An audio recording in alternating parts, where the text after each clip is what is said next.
কোনো টেনশন নাই তাদের দুনিয়ায়। যারা আমার দিন মেনেছে আর আমার দিনের জন্য যারা জীবন দিয়েছে, ওগো নবী আমার দিন কায়েমের জন্য যারা রক্ত দিয়েছে, জীবন দিয়েছে, ওদের মরতে দেরি, জান্নাত পেতে তাদের দেরি হবে না। আল্লাহ পাক বলেন ফালাহুম আজরুহুম ইনদা রাব্বিহিম, আমার পক্ষ থেকে তাদের জন্য পুরস্কার যাবে। জোরে বলুন সুবহানাল্লাহ। যশোরবাসী কান্দিন শরীফ যারা এই কোরআনের মাহফিলের অনুমতির সিস্টেম চালু করেছিল, এই বাংলাদেশে কোরআনের মাহফিল যারা বন্ধ করে দিয়েছিল, আমার ভাইয়েরা আল্লাহর ভাষায় তারা কাফের। তারা কি? জোরে বলেন তারা কি? আল্লাহ পাক বলেন ইউরিদুনা লিইউতফিউ নূরাল্লাহি বিআফওয়াহিহিম আল্লাহু মুতিম্মু নূরিহি ওয়ালাউ কারিহাল কাফিরুন। আল্লাহ বলেন নবী আমার এই কোরআনের আলোকে যারা মুখের ফুৎকার দিয়ে, ক্ষমতা দিয়ে, বিভিন্ন কায়দা কৌশলে যারা নিভাতে চায়, ও নবী তারা কাফের। কিন্তু কাফেররা বুঝে না, ওরা জানে না আমার এই নূরকে আমি জ্বালিয়েছি, জ্বালাবো, কিয়ামত পর্যন্ত জ্বলবে। আমার এই নূর কিয়ামত পর্যন্ত কোনো পৃথিবীর কোনো মানুষের ক্ষমতা নাই তারা নিভাবে। কথা বলেন ঠিক কিনা? কিন্তু আমার এই নূরকে যারা নিভাতে যায় ওরা হচ্ছে টাটকা কাফের। আর কাফের মারা গেলে তার জানাজা করা জায়েজ নাই। এই যশোর জেলাতে যারা কোরআনের মাহফিল বন্ধ করেছে, ৪০ ধারা জারি করেছিল, যশোরবাসী মনিরামপুরবাসীদেরকে আমি বলে যাই, আল্লাহর কোরআনের মাহফিল যারা চালু সৃষ্টি করেছিল, অনুমতির চালু যারা করতে চেয়েছিল, আল্লাহর কোরআনের মাহফিল যারা বন্ধ করেছে, তাদেরকে বেছে বেছে যদি মারা যায় ওদের জানাজা করা যায় হবে না, ওদের শ্মশানে পোড়াতে হবে। কারণ আমার আল্লাহর কোরআনে ওরা বাধা দিয়েছে। আল্লাহর ভাষায় ওরা টাটকা কাফের, নির্ভেজা। কথা বলে সম্মানিত ভাইয়েরা, এত জলে কেন? জলে তো তাদেরই যারা এই বাংলাদেশে ইসলাম চাই না। কথা বলেন এই বাংলাদেশে কিয়ামতের দিন কায়েম হোক তারা চাই না। এই বাংলাদেশে কোরআন শরীফ সংসদে যাক তারা চাই না। আমার ভাইয়েরা যারা আল্লাহর কোরআন সংসদে যাক চাই না, ওরা মানুষ না, ওরা মুসলমান না, ওরা কাফের। ওরা কি? ওরা কাফের।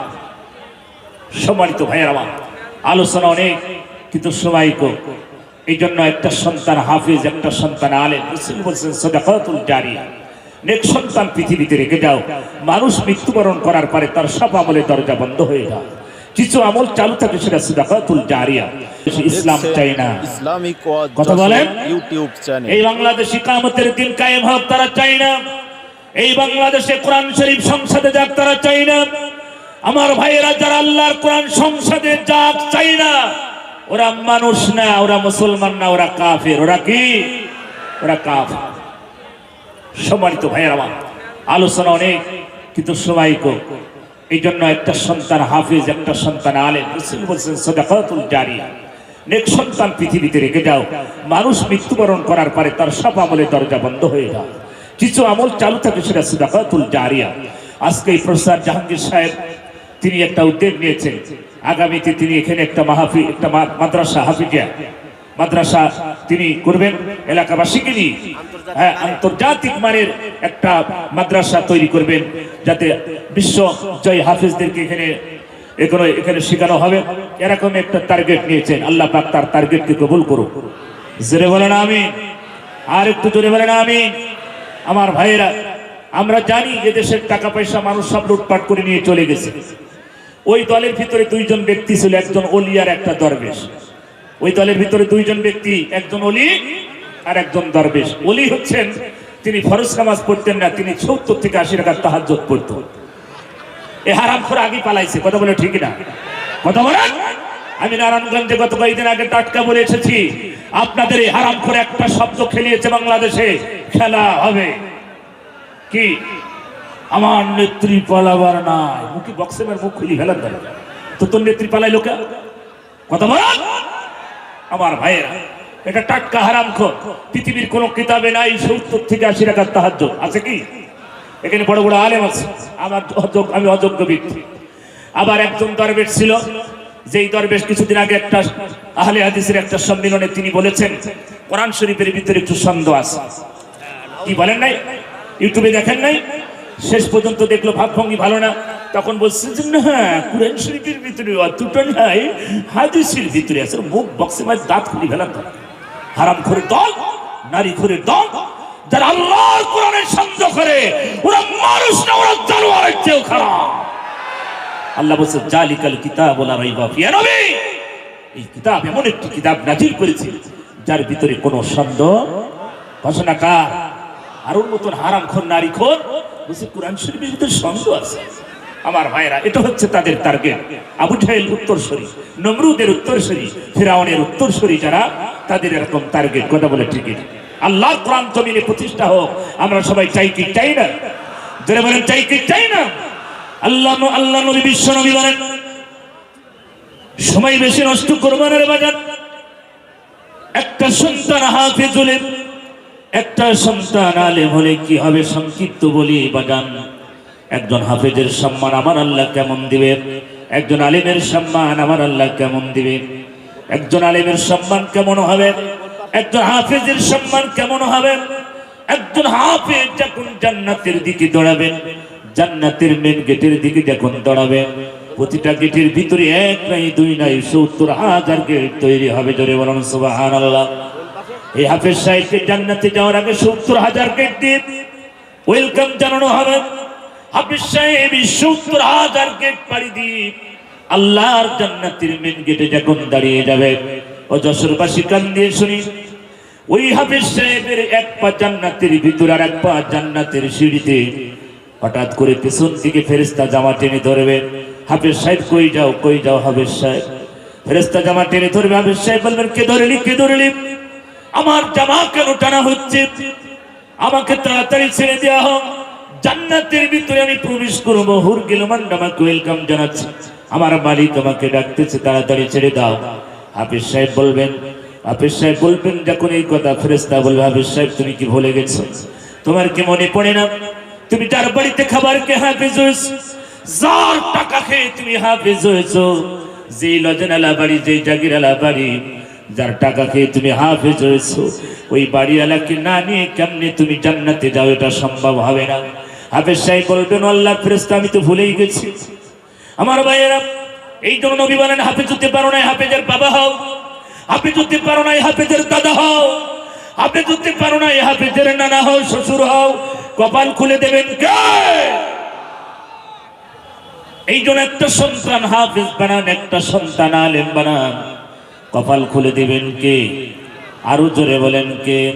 আমার ভাইয়েরা, এখন তোর সন্তান হয়েছে টায়ার কর, মদ কর, গাঁজা কর, ফেন্সিডিল কর, কিন্তু কোন হাফেজ, কোন আলেম আজ বাংলাদেশে ইয়াবা নিয়ে ধরা পড়েছে এরকম আমার দৃষ্টিতে চোখে বাঁধে নাই। কথা বলেন ঠিক কিনা? লা ইলাহা জোরে লা ইলাহা। এ ভাই, এতগুলো মানুষ, হাজার হাজার মানুষ যেভাবে জিকির করছেন, মনে হচ্ছে জীবন যাই যায় অবস্থা। আসলে জিকির হবে কোন কায়দায়? বিড়ি খেয়ে সব শেষ। কথা বলেন, এখানে বিড়ি খাওয়া পার্টি কারা আছেন একটু হাত তুলে দেখান। বিড়ি খাওয়া পার্টি কই? আলহামদুলিল্লাহ, যশোরের মানুষরা বিড়ি খাই না। আল্লাহ পাক সবাইকে ওলি হিসাবে কবুল করুন। জোরে বলেন আমিন। এই যে হাজার হাজার মানুষ বিড়ি খাই না, এলাকার দোকানগুলো চলে কোন কায়দায়? বলেন হুজুর আমরা কেন বিড়ি খাবো? বর্তমানে এখন সিগারেট খাচ্ছে। আমার ভাইয়েরা, প্রতিটা নেশা জাতীয় বস্তু আমার আল্লাহ হারাম করেছে। সময় নেই, এই জন্য সামনে যেতে পারছি না। আল্লাহ পাক বলেন আল্লাযীনা আমানু, ও নবী যারা ঈমান আনে, ঈমান আনে, ঈমান আনে, ও নবী ওইভাবে ঈমান আনে যে সমস্ত সাহাবা বাইন উহুদের ময়দানে জীবন দিয়েছে, বদরের প্রান্তে যারা জীবন দিয়েছে, বাড়ি ঘর জমি জায়গা সব ছেড়ে দিয়ে আমি সেই বদরের প্রান্তে দাঁড়িয়ে চোখের পানি ফেলে কেঁদেছি, উহুদের ময়দানে চোখের পানি ফেলে কেঁদেছি। সাহাবারা তারা জীবন দিয়েছে এই দিন কায়েমের জন্য। কথা বলে ঠিক না? সম্মানিত ভাইয়েরা আমার, সম্মানিত মায়েরা, আমি আপনাদের সংক্ষিপ্ত কথা বলি। আল্লাহর নবী বলেন আদ-দুনিয়া কুল্লুহা মাতাউন ওয়া খায়রু মাতা'id দুনিয়া আল মারআতু সালিহা। গোটা পৃথিবীর সব সম্পদ আমার আল্লাহর কাছে যেমন মর্যাদা সম্মান, কিন্তু তার চেয়ে দ্বিগুণ সম্মান মর্যাদা আমার আল্লাহর কাছে এই পৃথিবীতে একজন নেককার নারী, একজন সতী নারী। কথা বলেন, জোরে বলেন। সম্মানিত যশোরবাসী, ও যশোরের মায়েরা, কান দিয়ে শুনি, আল্লাহর নবী মেরাজে গেলেন। মেরাজে যাওয়ার পরে সামনে মেরাজের মাস আসতেছে। আল্লাহর নবী বিশ্ব নবী মেরাজে দেখলেন জাহান্নামের ভিতরে নারীর সংখ্যা বেশি, জাহান্নামের ভিতরে নারীর সংখ্যা বেশি। আল্লাহর নবী জিবরাইলকে ডেকে বললেন, জিবরাইল, এই নারীগুলো কারা? জাহান্নামের ভিতরে এত চিৎকারের আওয়াজ আমি শুনতে পারি না রে জিবরাইল। হ্যাঁ জিবরাইল, এই নারীগুলো কারা? আল্লাহর নবী চোখের পানি ফেলে হাউমাউ করে কেঁদে ফেললেন। জিবরাইল বলেন, ইয়া রাসূলুল্লাহ, ইয়া হাবিবাল্লাহ, দুনিয়াতে ওই সমস্ত নারীরা যারা ঠোঁটের সাথে বস্যি বাঁধি যাকে ঝোলানো হয়েছে, নারীগুলো এত চিৎকার দেয়।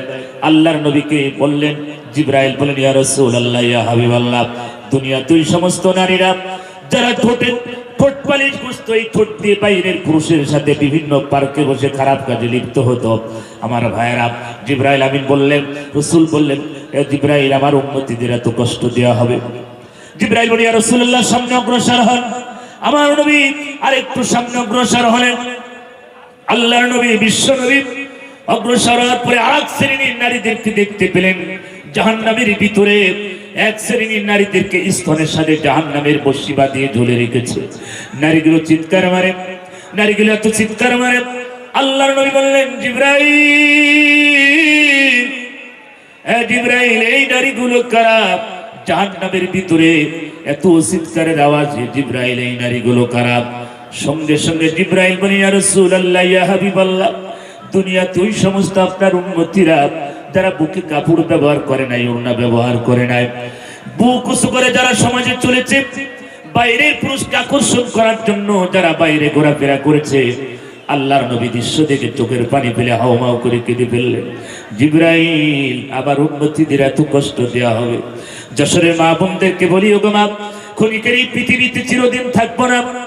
আল্লাহ পাক আজকের আয়াতের ভিতরে বললেন, আল্লাযিনা আমানু ওয়া হাজারু ওয়া জাহাদু ফি সাবিলিল্লাহ বিআমওয়ালিহিম ওয়া আনফুসিহিম। আল্লাহ পাক বললেন, ওগো নবী, যারা ঈমান আনে, হিজরত করে এবং আল্লাহর পথে জান এবং মাল দিয়ে সংগ্রাম করে, আল্লাহ পাক বলেন, আ'জামু দারাজাতান ইনদাল্লাহ, ওরা হবে আল্লাহর কাছে মর্যাদাবান, সম্মানিত। জোরে বলুন সুবহানাল্লাহ। সম্মানিত ভাইয়েরা আমার, এই ক্ষণিকের এই দুনিয়ায় চিরদিন আমি আপনি থাকবো না, সবাই কবরের যাত্রী হয়ে যাব। বাবা চলে গেছে, মা চলে গেছে অন্ধকার গহীন কবরে। আমার ভাইয়েরা, রাসূল বলেন, মানুষ মৃত্যুবরণ করার পরে তার সব আমলের দরজা বন্ধ হয়ে যায়, কিছু আমল চালু থাকে, সেটা সাদাকাতুল জারিয়া। নেক সন্তান পৃথিবীতে রেখে যাও, যেই সন্তানের জন্য আজ আমার স্যার প্রফেসর জাহাঙ্গীর স্যার যে উদ্যোগ নিয়েছেন এলাকাবাসীকে নিয়ে একটা হাফিজিয়া মাদ্রাসা, সকাল বিকাল সন্ধ্যা কোরআন তেলাওয়াত হবে প্রতিরক করে বিনিময়ে তার আমলনামায় একার না, তার পিতা, তার মাতা, এলাকাবাসীর সবার আমলনামায় যাবে। জোরে বলেন কথা ঠিক কিনা? এই জন্য আল্লাহ রাসূল বলেন, হাফেজ হতে পারো না, হাফেজের বাবা হও, নানা হও, শ্বশুর হও, দাদা হও, কপাল খুলে দেবেন কে? ও মনিরামপুরবাসী, কান দিয়ে শুনি, ক্ষণিকের এই দুনিয়ায় চিরদিন থাকবো না। ম্যানেজ বাটল অন দ্যাট, মানুষ মরণশীল। ওয়ালিকুল্লি উম্মাতিন আযাল, প্রত্যেকটি জাতির জন্য একটা নির্দিষ্ট সময় আমার আল্লাহ বেঁধে দিয়েছে। কোথায় পালাবি, কোথায় পালাবি?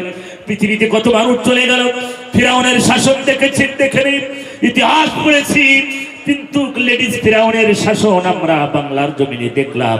সম্মানিত ভাইয়ের আমার, ক্ষমতা চিরদিন থাকে না, সব ক্ষমতার মালিক চিল্লায় বলেন কে?